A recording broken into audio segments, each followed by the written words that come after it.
kristalisasi. Untuk pertemuan kali ini kita lanjut ke energi balannya. Bentar. Muji Pak Muji.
Ini apa ngurus nilai saudara yang kemarin tuh, ini baru selesai ya tadi.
Baik, kita lanjutkan. Mohon maaf tadi baru ngirim file ke BAPKM.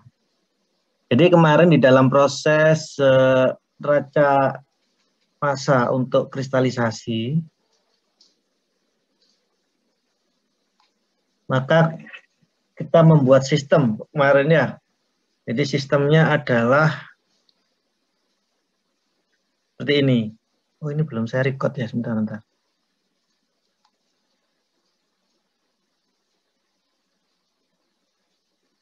Recording in progress.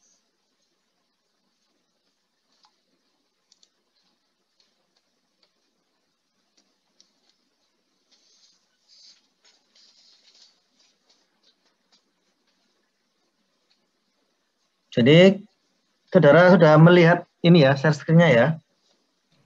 Sudah, Pak. Sudah, Pak. Baik, ini kemarin bahwa pada proses kristalisasi itu sistem yang digunakan nanti ada ini.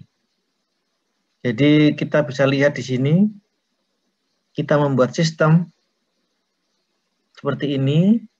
Di sini nanti mungkin ada atau tidak ya, kita bisa menganggap bahwa di sini adalah berat kilogram H2O. Jika kita asumsikan nanti tidak ada evaporasi, maka nilai di sini nanti adalah sama dengan 0. Sehingga katakanlah kalau kita di sini membuat sistem ini adalah F, ini S, ini C, maka nanti neraca masanya overallnya itu adalah F sama dengan W ditambah S ditambah dengan C. Kemudian di dalam soal ini kita lihat bahwa di sini ada Na2CO3 30%. Kalau di sini ada 10 kg larutan, berarti nanti Na2CO3-nya ini adalah sebesar 3.000 kg.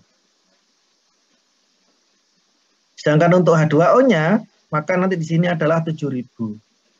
Lah, kalau kasus untuk ini ada 21,5 kg Na2CO3 per 100 kg H2O. Maka di dalam material balan, cara untuk mencari berat kristal atau dari Na2CO3, maka nanti neraca masanya adalah tadi kan fraksinya 0,3 kan. Ini F-nya, W-nya nggak ada, evaporasi 0. Sehingga nanti neraca masanya adalah F dikalikan dengan fraksi Na2CO3 sama dengan ini berat yang ada di sini ya. Nanti dikalikan S dikalikan dengan fraksi yang ada di S ditambah dengan C dikalikan dengan fraksi yang ada di C. F-nya berapa? F-nya 10.000. F-nya berapa? 0,3. Kemudian S-nya berapa? S-nya tidak diketahui. Terus kemudian fraksinya berapa? Karena ini Na2CO3, maka kita bisa menggunakan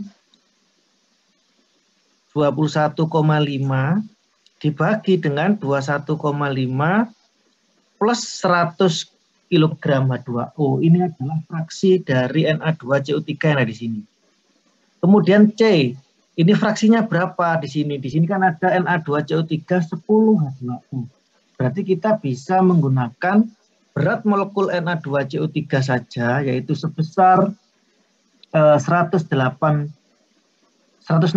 Na2CO3. Jadi nanti Na2CO3-nya itu 106.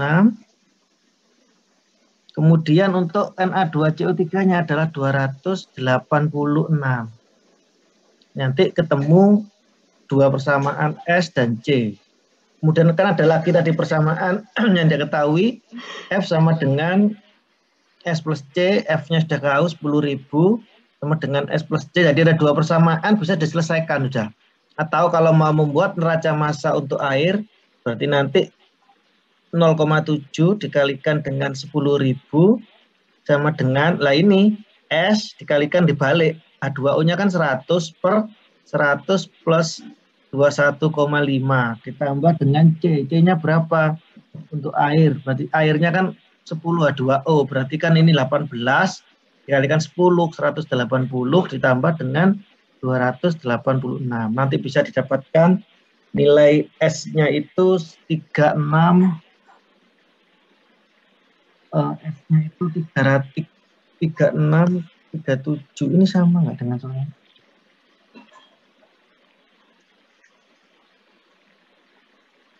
Didapatkan nilai apa namanya? Nilai S-nya dan C-nya didapatkan. Baik, sebelum melanjutkan neraca panas pada kristalisasi, saya mau ngecek dulu. Kalau di dalam kristalisasi itu untuk mengecek struktur kristal dan fase kristal, bagaimana caranya, Afif? Iya, Pak. Bagaimana caranya, Afif? Saya lupa, Pak. Oke. Widya? Iya, Pak. Bagaimana caranya supaya kita tahu fase kristalnya apa, terus kristalnya bagaimana cara mengetahuinya? Kurang tahu juga, lupa. Kurang tahu juga. Ahmad Habib? Ya, Pak Beb. Nah, saudara sudah pernah kerja praktek di Sorini, katanya ada kristalisasi. Gimana, Beb?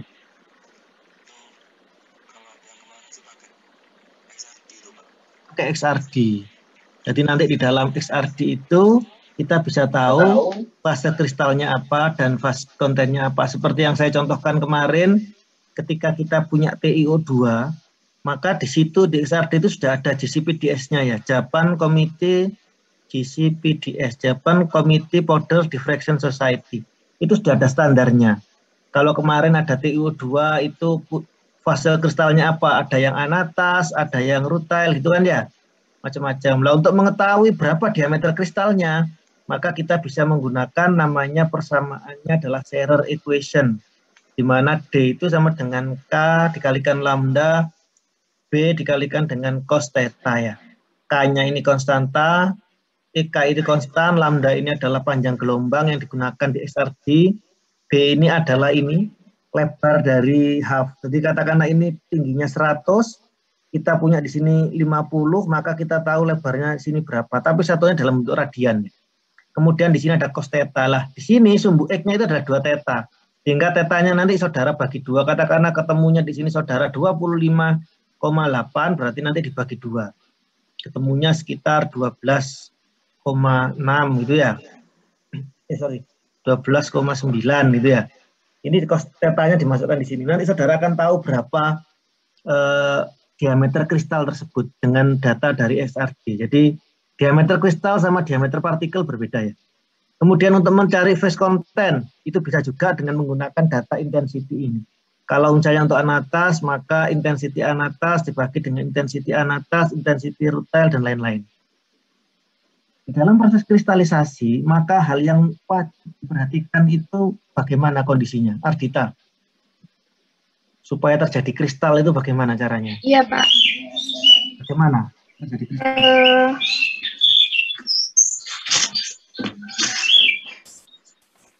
Kelarutan bukan, Pak? Kelarutannya gimana? Harus diapakan kelarutannya itu? Kelarutan dalam kristalisasi itu dipengaruhi oleh Bukan. suhu, Pak. Bagaimana caranya supaya kristal itu terbentuk? Harus diapakan larutannya itu? Dievaporasi dulu.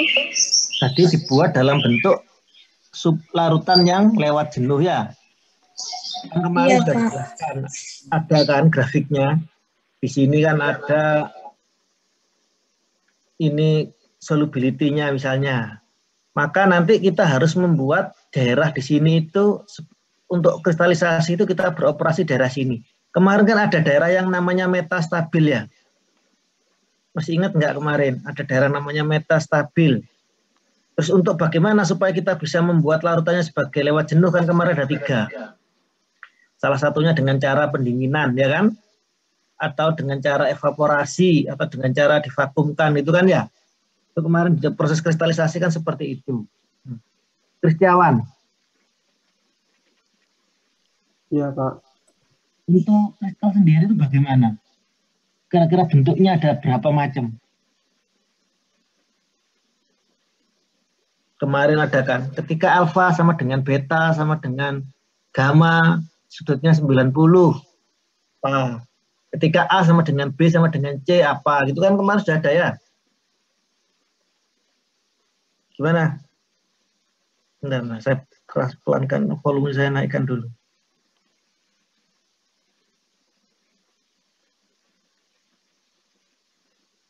Gimana, Kristiawan? Mohon maaf, Pak, tadi terputus. Jadi di dalam proses kristalisasi itu tipenya ada berapa kristal itu?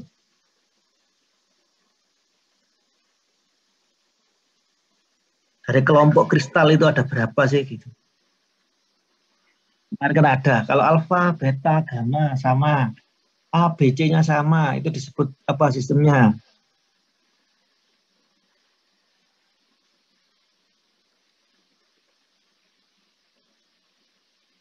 Pak Kristiawan, Fatimah, Fauzul. Oh ya, untuk absensinya nanti Bu Tetris ya, nanti yang absen ya.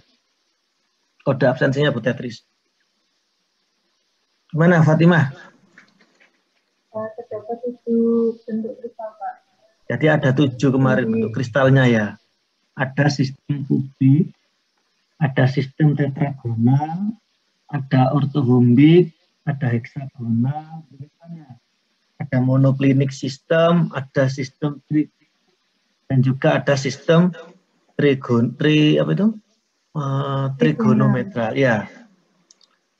Di dalam proses kristalisasi itu kan proses di mana partikel-partikel solid itu kan terbentuk dari suatu fase yang homogen ya. Lah, Fase ini contohnya itu seperti apa kira-kira yang saudara gampang ketahui? Mega, Iya, Pak. bagaimana? Bisa diulangi lagi, Pak. Waduh, proses kristalisasi itu kan proses di mana partikel-partikel solid itu terbentuk dari suatu fase yang homogen.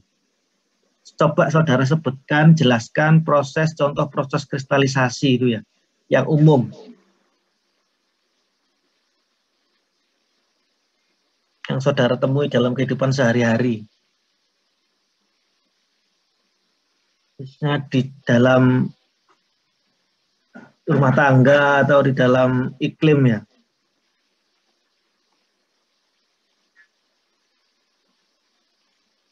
Apa? Itu pembuatan garam kayak gitu ya, Pak? Pembuatan garam. Pembuatan garam perlu kristalisasi ya? Seperti es ya, air menjadi es itu kan juga nanti membentuk kristal dia ya. Kemudian apa lagi? Pembentukan industri gula, industri sorbitol yang disampaikan Habib kemarin, terus kemudian pembentukan partikel salju dari uap air, itu kan juga termasuk proses kristalisasi. Di dalam proses kristalisasi itu, nanti ada, dulu pernah saya sampaikan, dengan cara dipancing ya, kalau dalam industri gula itu namanya fondan ya.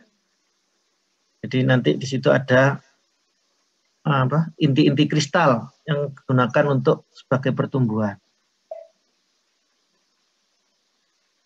Jadi di dalam proses kristalisasi kan pertama kan ada namanya nukleasi ya, nukleasi atau pengintian ya. Ini biasanya dipengaruhi oleh faktor apa saja di dalam proses pengintian ini? Ninda Ayu. Ya, Pak. Apa faktor-faktor yang berpengaruh?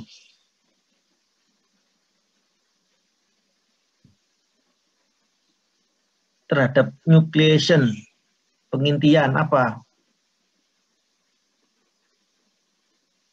Temperatur biasanya, Pak. Temperatur, terus apa lagi? Temperatur yang berpengaruh ya. Terus apa lagi?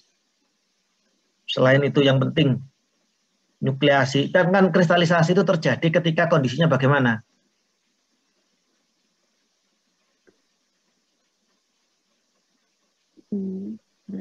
Konsentrasi solut lebih besar dari nilai kelarutannya, Pak. Itu lewat jenuh. Jadi kondisinya adalah super saturation ya. Baik. Terus kemudian untuk yang kita lanjut.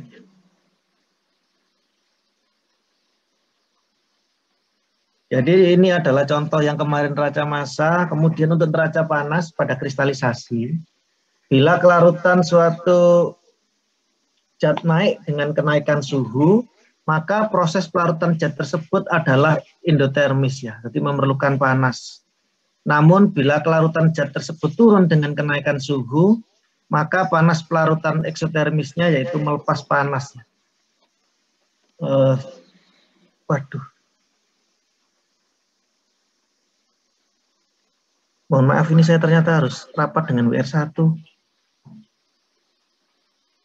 Nanti saya akhiri jam nanti saudara kerjakan yang soal neraca massa dan energi nanti saudara itu ya, saudara apa namanya?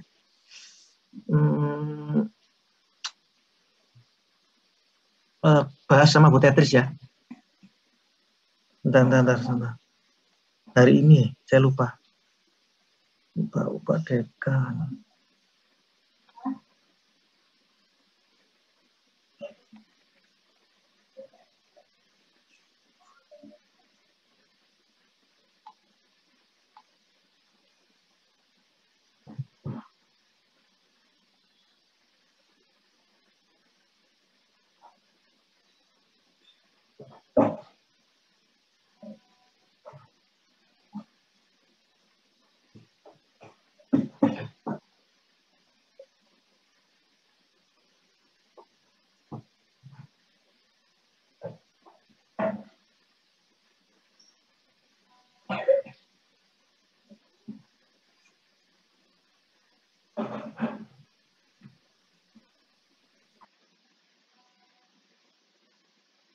Recording stopped.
Baik, mohon maaf ini saya aja ya, langsung neraca energi nanti bahas ya, nanti materinya saya upload ya.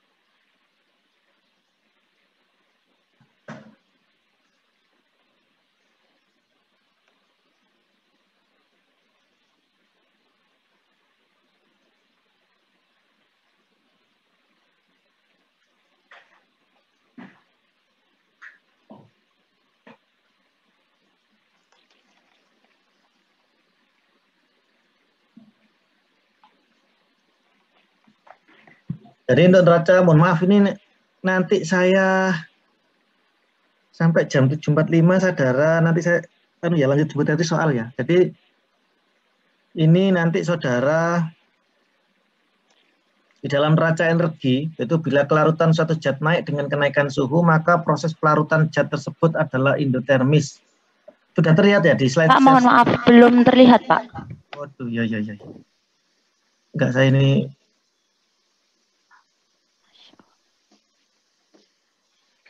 Jadi bila kelarutan suatu zat naik dengan kenaikan suhu, maka proses pelarutan zat tersebut adalah endotermis ya.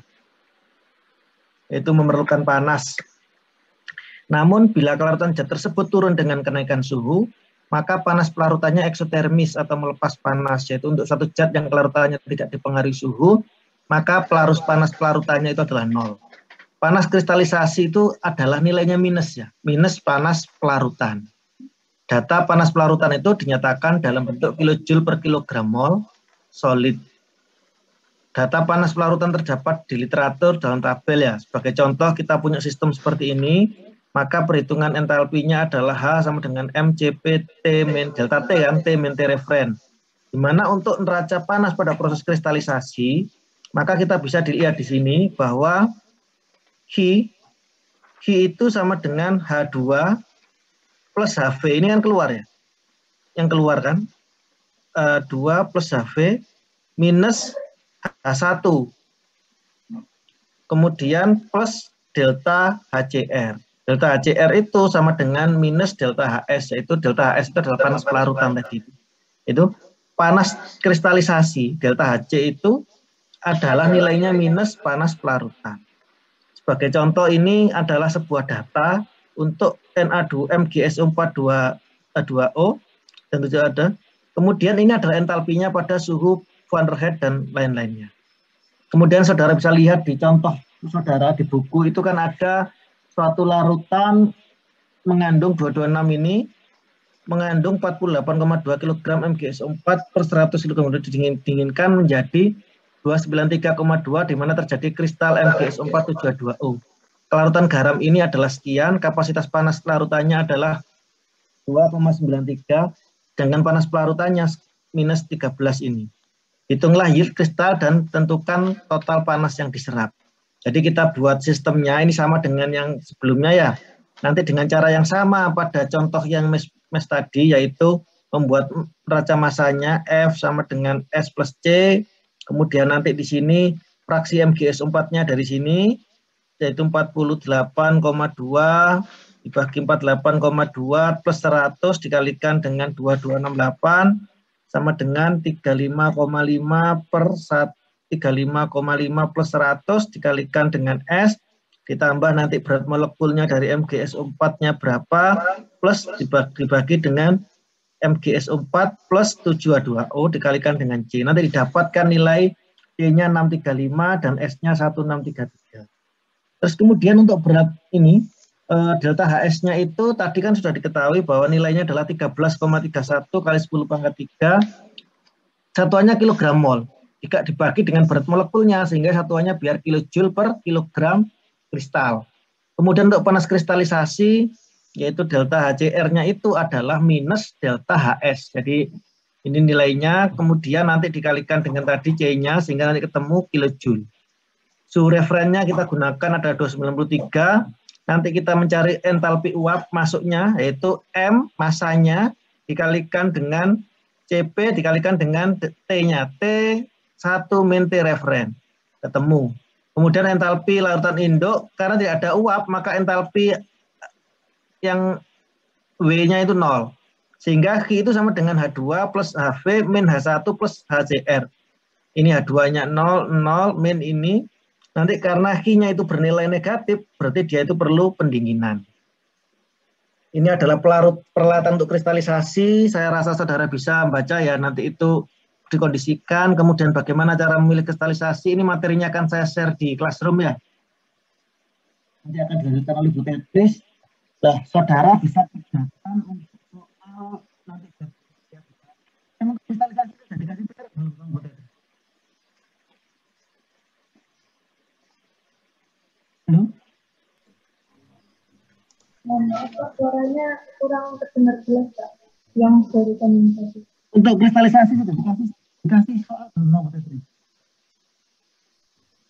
Belum ada.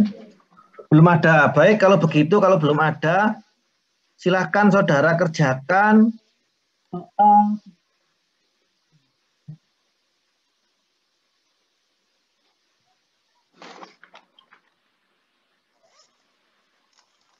saudara kerjakan soal 12 11 1 sama 12 11 4 ya. Nanti dibahas sama Bu Tetris, nanti silakan di-upload di Classroom. Nanti Bu Tetris masuk sekitar setengah 9. Materinya yang ini PDF-nya akan saya share di Classroom ya. Nanti saudara yang peralatan itu saya rasa bisa saudara baca sendiri ya. Baik, mohon maaf teman-teman, ini saya ternyata harus ke kampus ini. Ada rapat dengan PR1. Mohon nanti bisa dilanjutkan dengan Bu Tetris ya. Baik, terima kasih. Saya akhiri. Assalamualaikum warahmatullahi wabarakatuh. Selamat pagi dan salam sejahtera. Waalaikumsalam.